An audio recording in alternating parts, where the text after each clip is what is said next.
Welcome to Brew, a world where all 4 seasons happen at the same time, and up to 4 players choose whether they want to try to harness the power of those seasons in an area control game, or procure goods at the local village in a worker placement game. Place the village board in the middle of the table, dayside face up. Remove any cards from the forest deck that don't match your player count, indicated by the icon at the bottom center of each card. Then shuffle the rest and put them in a face-down draw pile. Reveal cards from the top and place them face up to form the forest row, based on the number of players. Shuffle all the potion cards, form a face-down draw pile, then reveal the first 4 and place them face up to create the potion market. Place all ingredient tokens, scorch tokens, and victory point tokens in separate supply piles. Divide the creature cards into 4 piles based on their season, indicated by the colored border and the icon on the back. Shuffle each pile separately and place them face up near the game board. Then give each player a character board and a reference card, and collectively decide if you'll be using their special powers during this game or not. If you do, flip the character board so that the character power text is visible. These character powers all cost energy berries to use, and unless otherwise stated, they can be used any number of times each round. There's a reference of all 4 of them on page 17 of the rulebook. If you decide not to use them, leave the other side of the board face up instead. Each player then takes the 4 dice matching their character's color, 2 white element dice, and 1 energy berry. Whoever brewed a cup of coffee or tea most recently takes the first player token. The game is played over a series of 4 rounds. At the start of each round, everyone rolls all 6 of the dice in their dice pool. Then, starting with the first player and moving clockwise around the table, players take turns consisting of 3 steps. You can take these steps in any order. The one step you have to take on your turn is placing a die. Choose one from your dice pool and place it on a legal space, either on the village board or on one of the forest cards. A forage die can be placed on a space with the matching forage symbol.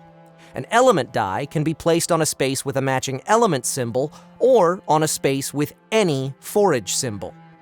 Once a die has been placed on a space, it's blocked, and no more dice can be placed there unless a power says otherwise. The top 2 village spaces can't be blocked, so you can always place dice there, even if you don't have anywhere else to use them. Placing dice in the village lets you take special actions that either help you or hinder your opponents. Placing dice in forests lets you gather ingredients for potions and train creatures with helpful powers. They'll also help you control forests, allowing you to claim them at the end of the round. Each forest space has an ingredient or creature icon next to it. When you place a die on an ingredient space, take 1 matching token from the supply. When you place a die on a creature space, you may train any of the 4 creatures currently visible on the creature piles. Take that card and place it face up next to the side of your character board that says Trained. These creatures give you additional powers that are detailed on the creature reference section at the end of the rulebook. You can never have more than 3 trained creatures at a time, though.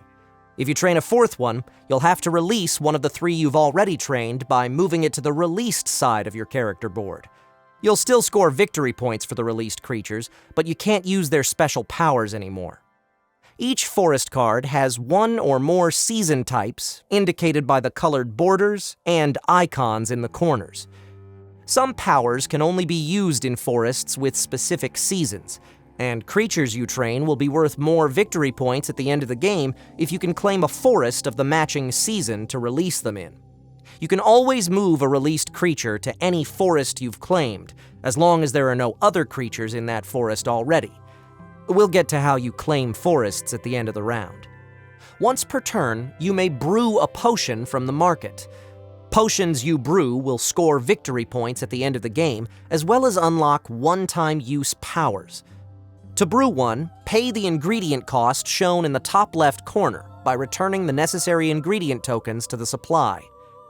Energy berries can be used as wild ingredients to take the place of any ingredient when brewing a potion. They're also used to activate character powers if you're playing with them.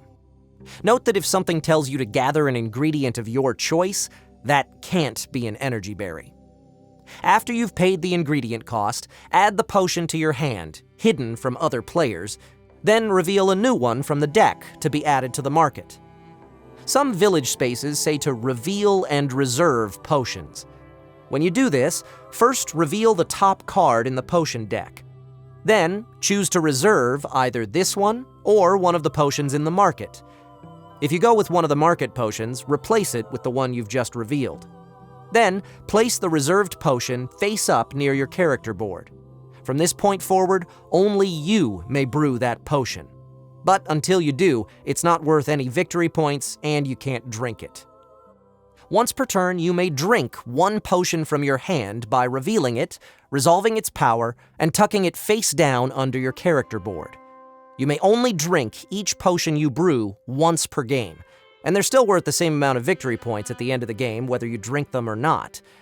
Page 13 of the rulebook details all the potions and their effects. Once you place your last die, your turn immediately ends, and you'll be skipped in the turn order for the rest of the round.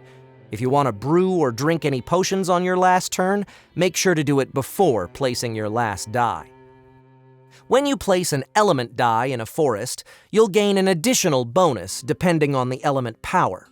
If you use a water element to claim an ingredient, you gain 2 more of that ingredient than normal. If you place a wind element on a forest space that's already occupied by one of your own forage dice, return that forage die to your pool and gain that space's benefits again, which will give you another turn later this round.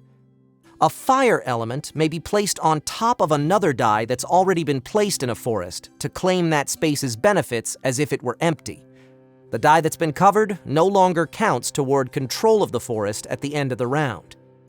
Other powers may allow you to stack a die on top of one that's already been placed too, but no matter how it happens, only the top die in the stack counts toward control of the forest.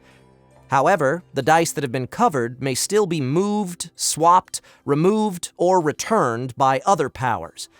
There's also no limit to the number of dice that can be stacked on a single space. If you find the only forage dice you have left don't match any of the empty spaces you want to place them in, you may spend an ingredient that matches the icon on that space, or an energy berry, to force a forage die of any symbol onto it. You don't get to gather any ingredients or train a creature this way, but it does still count as placing a die for the purposes of triggering powers, and it will still count towards your total for control of the forest at the end of the round. If a power allows you to scorch an empty forest space, place a scorch token from the supply on the forage symbol there. Once a space has been scorched, it no longer exists. No one can place any dice there. Only empty forest spaces can ever be scorched. Once everyone has placed their last die, the round ends. Each player claims all the forests they control. You control a forest if you have the most forage dice in that forest, and the number of forage dice you have there is greater than the total number of element dice in that forest. Place the forest cards you claim face up near your character board. Any forests that aren't controlled by anyone are discarded in a face-up pile near the deck. Then, any players who have trained creatures with end-of-round abilities may use them. Finally, take back your 4 forage dice and 2 of the element dice, flip the village board over to the opposite side, and deal out a new row of forest cards. Pass the first player token to the next clockwise player and start the next round. At the end of the 4th round, you'll have gone through all the cards in the forest deck. All players may then release their trained creatures and move them into matching forests they've claimed, if possible, before tallying their final score. Remember to count all of the following: brewed potions, both the ones you've drunk and the ones still in your hand. Look for the number in the top right corner. Claimed forests, which are worth the number at the top. Released creatures, which are each worth 3 victory points if you've managed to put them in their forest type, or 1 victory point if you haven't. Any victory point tokens you've collected. And leftover ingredients, which are worth 1 victory point for every 3 tokens, including energy berries. Whoever has the highest total score is the winner. And that's how you play Brew. Hey, thanks for watching. If you like that, be sure to hit that like button, hit that subscribe button, and most importantly, go on over to twitch.tv/BNB Tabletop and give us a follow there. We play board games live every Sunday night at 7:30 p.m. Pacific Time on a show we call The Board and Barrel. And it's a very interactive broadcast. We have house rules that you guys can influence throughout the course of the game, virtual bingo, you can bet on who's gonna win. It's a lot of fun, and I look forward to seeing you there.